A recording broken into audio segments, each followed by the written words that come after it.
Now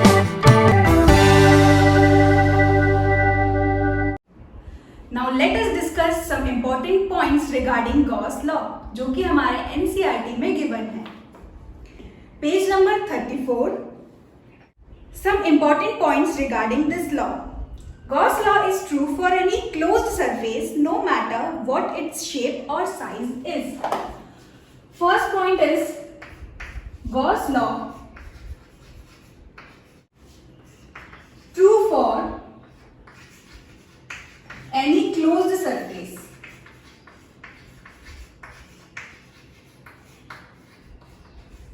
No matter what the shape or the size is. No matter what the shape or the size is.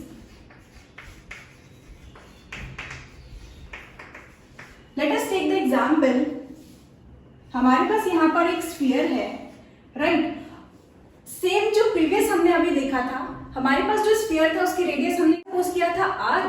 यहाँ पर हम suppose करते हैं हमारा जो रेडियस है वो कितना हो गया r/2, राइट? तो अगर हम इलेक्ट्रिक फ्लक्स अब लिखें तो इलेक्ट्रिक फ्लक्स हमको क्या मिला था EA and then we have substituted the value, right? तो इलेक्ट्रिक फील्ड हमारी क्या हो जाएगी KQ एंड रेडियस इस बार हम कितना रखेंगे r की जगह पर r/2 का होल स्क्वायर, है ना, टाइम्स एरिया हमारा कितना हो जाएगा 4πr/2 whole square. r/2 whole square r/2 whole square cancel, k 1/4 epsilon naught capital Q into 4π cancel. So electric flux वापस हमको कितना मिला Q/एप्सिलॉन नॉट. सेम वही, या फिर अगर चार्ज भी हम कितना ले लें Q, चार्ज भी हम कितना ले लें स्मॉल q. देखो रिजल्ट वही आया है जो नेट फ्लक्स हमारा उस स्फीयर के लिए आया था जिस पर सेंटर में चार्ज रखा हुआ था small q and the radius was capital R.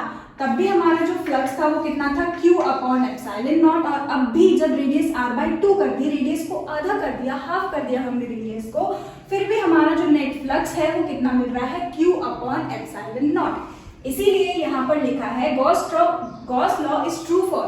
ये ट्रू होगा किसके लिए? सिर्फ और सिर्फ 3D सरफेस, क्लोज सरफेस के लिए. No matter what the shape और द साइज इज. तो साइज तो ऑलरेडी हमने देख लिया, रेडियस r ले रहे हैं तो भी Q/एप्सिलॉन नॉट, r/2 आधा कर दिया रेडियस को, साइज छोटी हो गई, फिर भी हमारा जो फ्लक्स है दैट इज Q/एप्सिलॉन नॉट. अब अगर हम बात करें कि हमारे पास यहाँ पर कुछ इस तरह से क्यूब रखा हुआ है और इसके सेंटर पे हमारा चार्ज कितना रखा है Q, तो जो हमारा फ्लक्स होगा वो भी कितना होगा Q/एप्सिलॉन नॉट. इसलिए यहाँ पर लिखा हुआ है कि no matter what the shape और the size is, the electric flux will be Q/एप्सिलॉन naught if Q is the charge enclosed by the closed sphere, 3D sphere, right? Now next point. Second, the term Q on the right side of Gauss law includes the sum of all the charges enclosed by the surface. The charges may be located anywhere inside the surface. Second point जो है हमारा Q is the total charge. Q is the total charge kept inside the 3D surface, right?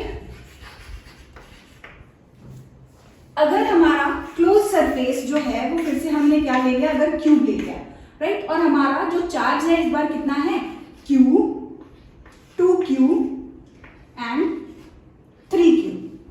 ठीक, let us suppose we have charge Q, 2Q and 3Q kept inside this cube. ठीक, inside this cube. So the total flux, जो total flux होगा that will be equal to total charge that is kept inside the 3D surface. ये जो Q हम यहाँ ले रहे हैं Q/एप्सिलॉन नॉट में जो Q है ये Q inside है और वो भी कैसा है, कैसा लेना है हमको total, right? Total charge that is kept inside the 3D surface. So यहाँ पर अगर हम नेट फ्लक्स निकालें तो कितना हो जाएगा Q + 2Q + 3Q divided by epsilon naught, and that will be equal to 6q upon epsilon naught. 6q upon epsilon naught is the net flux through this cube, right? Third, in the situation when the surface is so chosen that there are some charges inside and some charges outside, electric field is due to all the charges both inside and outside S. The term Q on the right side of Gauss law, however, represents only the total charge inside S. Now, third, electric field will be due to all the charges kept either inside or outside, right?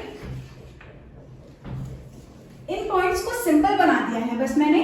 क्या कहने की कोशिश कर रहे हैं NCERT में third point में कि अगर हमारे पास एक स्फीयर है, स्फीयर के अंदर चार्ज रखा है Q, राइट, आउटसाइड में चार्ज रखा है 2Q, राइट, सो जो फ्लक्स होगा, flux will be equal to Q upon epsilon not.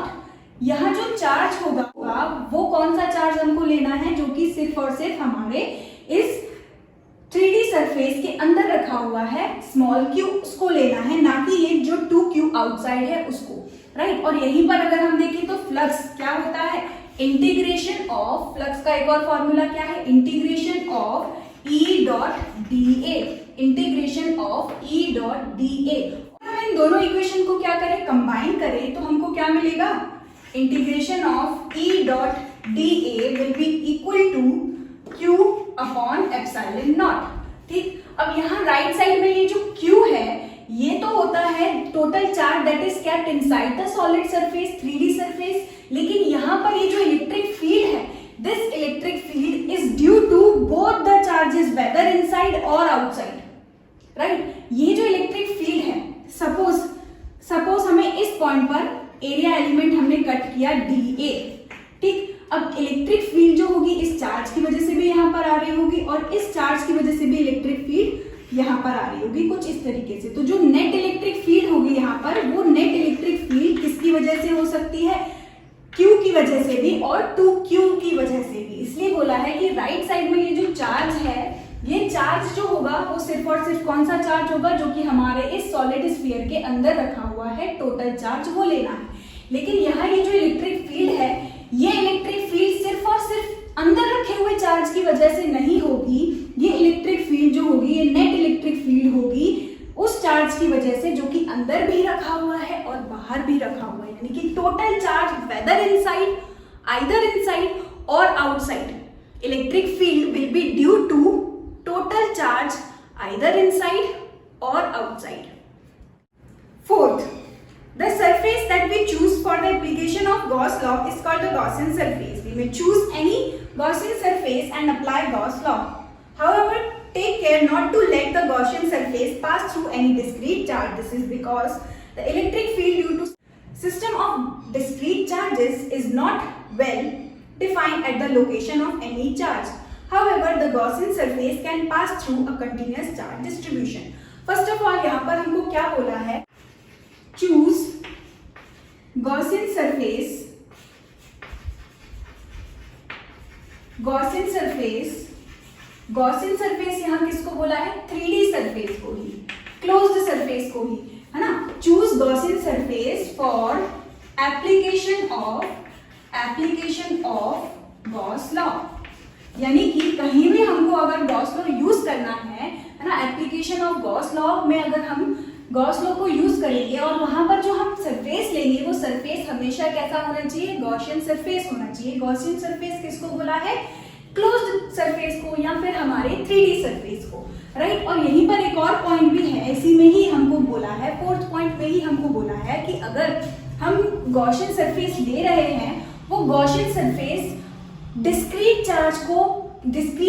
Charge से पास नहीं होना चाहिए। The Gaussian surface should not pass through discrete charge. Discrete charge हम किसको बोल रहे हैं, सपोज ये जो है हमारा चार्ज Q है, राइट, ये हमारा चार्ज Q है और यहीं पर हमने एक सॉलिड सरफेस इस तरह से ड्रॉ कर दिया, है ना, इस तरह से हमने एक सॉलिड सरफेस ड्रॉ कर दिया। तो हमारा जो हमारा गॉस लॉ के अकॉर्डिंग हमको बोला गया है कि जो डिस्क्रीट चार्ज है, पॉइंट चार्ज हम सपोज कर लेते हैं, तो हमारा जो सरफेस हम गॉसियन सरफेस ड्रॉ करेंगे वो इस पॉइंट चार्ज को ऐसे कट करते हुए नहीं पास होना चाहिए, इस डिस्क्रीट चार्ज को कट करते हुए पास आउट नहीं होना चाहिए। ये जो सरफेस है ये इस डिस्क्रीट चार्ज से पास नहीं होना चाहिए, राइट। क्यों ऐसा नहीं होना चाहिए? क्योंकि अगर हम देखें क्यू क्या है, पॉइंट चार्ज, गॉसियन सरफेस हम ले रहे हैं गॉस लॉ को अप्लाई करने के लिए। गॉस लॉ क्या होता है, Q total charge kept inside the surface. तो यहाँ पर ये पता करना मुश्किल हो जाएगा कि हमारा ये जो पॉइंट चार्ज है इसको हम अंदर माने, इनसाइड चार्ज लें या फिर आउटसाइड लें हमारे सरफेस के, राइट। तो एक डिस्क्रीट चार्ज को अगर हम देखें तो it will be impossible for us to take this charge either inside और आउटसाइड। वन मोर थिंग, यहाँ पर एक और बात और है कि अगर हम इलेक्ट्रिक फील्ड की बात करें तो जहां पर हमारा ये जो पॉइंट चार्ज रखा है उस पॉइंट पर तो इलेक्ट्रिक फील्ड, उस लोकेशन पर जहां पर हमारा चार्ज रखा हुआ है वहां तो इलेक्ट्रिक फील्ड हमको डिटरमाइन कर पाना कैसा है, बहुत मुश्किल है ना। पॉइंट चार्ज की जो लोकेशन होती है उस लोकेशन पर इलेक्ट्रिक फील्ड को डिटरमाइन करना कैसा है यार, इम्पॉसिबल है। उस पॉइंट पर हम कैसे इलेक्ट्रिक फील्ड बता सकते हैं, राइट। तो और क्योंकि यहाँ पर हमारा सरफेस है तो हम सरफेस पे ही तो इलेक्ट्रिक फील्ड कहाँ लेते थे, गॉसियन सरफेस पे ही। जैसे हमने यहाँ पर सॉलिड स्फीयर लिया था जिसके अंदर चार्ज क्यू रखा हुआ था, तो हम जो एरिया एलिमेंट कट कर रहे थे वो सरफेस पे कट कर रहे थे और इलेक्ट्रिक फील्ड भी जो हम देख रहे थे वो कहाँ देख रहे थे, इसके सरफेस पे। तो इलेक्ट्रिक फील्ड भी कहाँ पर चूज की जाती है, कहाँ पर ली जाती है, सरफेस पे ही। तो यहाँ पर अगर हम सरफेस पे इलेक्ट्रिक फील्ड देखेंगे भी तो यार सरफेस पे इलेक्ट्रिक फील्ड डिटरमाइन करना हमारे लिए कैसा हो जाएगा, इम्पॉसिबल, क्योंकि location where the point charge is kept electric field can not be determined. Gaussian surface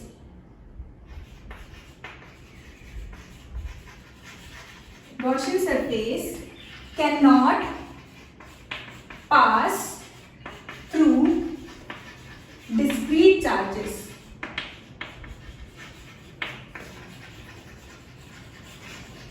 But can pass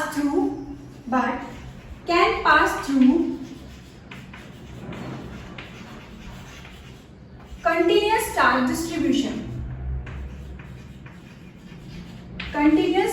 distribution. What does this mean? अगर हम देखें तो हमारा जो गॉसियन सरफेस है वो डिस्क्रीट चार्ज से पास नहीं होना चाहिए, ये बात तो हमको समझ आ गई है। लेकिन अगर हम बात करें कि हमारा जो गॉसियन सरफेस है वो कंटिन्यूअस चार्ज डिस्ट्रीब्यूशन को किस तरह से पास कर सकता है, तो यहाँ पर एग्जांपल, हमारे पास एक शीट है, ठीक, uniformly charge distributed continuous charge distribution है जिसमें हमारा इस शीट में, राइट। अब यहाँ पर अगर हमें एक क्लोज्ड सरफेस लें, सपोज यहाँ पर हम लेते हैं एक सिलेंडर, राइट। तो यहाँ पर हमने गॉसियन सरफेस लिया है एक सिलेंडर को, ठीक। तो ये जो सिलेंडर हमने कट किया है कुछ इस तरह से, है ना, तो ये जो सिलेंडर हमने कुछ कट किया है इस तरह से, है ना, इसमें अब हम डिटरमाइन कर सकते हैं कि कितना पार्ट हमारा, कितना ये जो शीट का पार्ट है हमारा वो इस सरफेस के इनसाइड है और कितना पार्ट हमारा इस शीट के आउटसाइड है। इसका एग्जांपल, जैसे ये जो है हमारी शीट रखी हुई है और यहाँ से इस तरह से हमने एक सिलेंडर को पास करवाया है, ठीक, इतने एरिया में से हमने सिलेंडर को पास कराया। तो यहाँ पर हम डिटरमाइन कर सकते हैं कि इतना पार्ट जो है वो हमारा गॉसियन सरफेस के इनसाइड है, इस शीट का इतना पार्ट हमारा गॉसियन सरफेस के इनसाइड है और इतना पार्ट हमारा गॉसियन सरफेस के आउटसाइड है, राइट। तो कंटिन्यूअस चार्ज डिस्ट्रीब्यूशन में चार्ज को डिटरमाइन करना, कितना चार्ज हमारा अंदर है और कितना चार्ज हमारा बाहर है, वो डिटरमाइन करना पॉसिबल होता है। इसलिए हमारा जो गॉसियन सरफेस है वो पास कर जाएगा चार्ज डिस्ट्रीब्यूशन से, लेकिन हमारे डिस्क्रीट चार्ज, पॉइंट चार्ज से पास आउट नहीं होगा, क्योंकि हमें पता लगाना मुश्किल हो जाएगा कि जो हमारा चार्ज है वो इनसाइड होगा या फिर आउटसाइड होगा, यार वो तो सरफेस पे ही है, right. Next point, Gauss law is often useful towards as much easier calculation of electrostatic field when a system has some symmetry. This is facilitated by the choice of suitable Gaussian surface. एक और point है कि अगर हम कहीं पर Gaussian surface को use कर रहे हैं तो गॉसियन सरफेस जो है वो कैसा होना चाहिए, सिमेट्रिक होना चाहिए। जैसे सिमिलर एग्जांपल हम लेते हैं, हमारे पास यहाँ पर फिर से एक शीट है, positively charge, uniformly charge positive sheet है, पॉजिटिवली चार्ज शीट है हमारे पास, राइट। और अगर हम कुछ इस तरह से गॉसियन सरफेस लें, कुछ इस तरह से गॉसियन सरफेस लें, राइट, इस तरह से कुछ गॉसियन सरफेस लें, तो कहीं पर इस पॉइंट पर इलेक्ट्रिक फील्ड कम, इस पॉइंट पर इलेक्ट्रिक फील्ड ज्यादा, राइट। तो हम क्या करते हैं, इसको सिमेट्रिक लेते हैं। जितना यहाँ से डिस्टेंस होगा उतना ही हम यहाँ से डिस्टेंस लेकर के इसको सिमेट्रिक लेते हैं। क्योंकि अगर हम हमारा गॉसियन सरफेस सिमेट्रिक लेंगे, अगर हम हमारा गॉसियन सरफेस सिमेट्रिक लेंगे तो इस पॉइंट पर इलेक्ट्रिक फील्ड का मैग्नीट्यूड भी हमको कैसा मिलेगा, सेम, राइट। जैसे हम एक क्या ले रहे हैं, सॉलिड स्फीयर ले रहे हैं, यहाँ पर हमने ले लिया चार्ज क्यू, है ना। तो इस तरह से अगर हम कुछ सिमेट्रिक गॉसियन सरफेस ड्रॉ करें तो इलेक्ट्रिक फील्ड का जो मैग्नीट्यूड है वो हमको कैसा मिलेगा, सेम मिलने के ज्यादा चांसेस हैं, right. Gaussian surface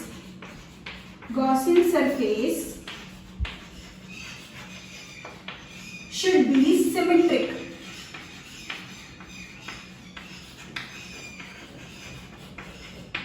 right? Now last point, finally Gauss law is based on the inverse square dependence on distance contained in the Coulomb's law. Any violation of Gauss law will indicate departure from inverse square law. जो हमारा Gauss law होता है वो भी based होता है किस पर, इनवर्स स्क्वायर लॉ पर। जैसे अगर हम बात करें इलेक्ट्रिक फ्लक्स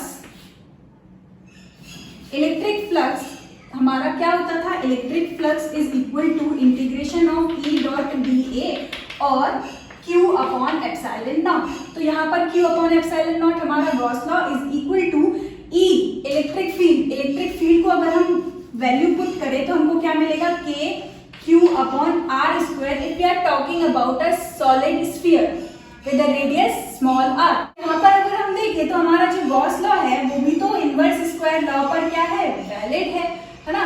वो भी क्या है, इनवर्स स्क्वायर लॉ पर बेस्ड है, राइट। तो यहाँ पर हमने देखा कि हमारा जो गॉस लॉ है वो इनवर्स स्क्वायर लॉ पर बेस्ड है। जहां पर हमारा इनवर्स स्क्वायर लॉ नहीं होगा वहां पर हमारा गॉस लॉ भी एप्लीकेबल नहीं होगा। यानी कि हम गॉस लॉ को अप्लाई कर सकते हैं, ऑब्वियसली डिफरेंट फॉर्म में अप्लाई करेंगे। तो गॉस लॉ को हम वहां अप्लाई कर सकते हैं जहां पर हमारा क्या यूज हो रहा हो, इनवर्स स्क्वायर लॉ हो। जहां पर हमारा इनवर्स स्क्वायर लॉ लग रहा हो, जैसे यहाँ इलेक्ट्रिक फील्ड जो है वो भी डिपेंड कर रही है इनवर्स स्क्वायर लॉ पे, तो हम गॉस लॉ को वहां अप्लाई कर सकते हैं जहां पर हम अप्लाई कर सके किसको, इनवर्स स्क्वायर लॉ को। जहां हमें इनवर्स स्क्वायर लॉ दिखेगा वहां हम गॉस लॉ को अप्लाई करेंगे, और जहां हमें इनवर्स स्क्वायर लॉ नहीं दिखेगा वहां पर हम गॉस लॉ को अप्लाई नहीं कर सकते। यही हमारे लास्ट पॉइंट में गिवन है, ठीक। तो ये थे हमारे कुछ इंपॉर्टेंट पॉइंट्स जो कि इंपॉर्टेंट है गॉस लॉ को समझने के लिए, right. So thank you so much for watching this video. इसके बाद हम डिस्कस करेंगे एप्लीकेशंस ऑफ गॉस लॉ और एनसीईआरटी के बचे हुए 2 examples. Thank you so much for watching this video. मिलते हैं नेक्स्ट वीडियो में।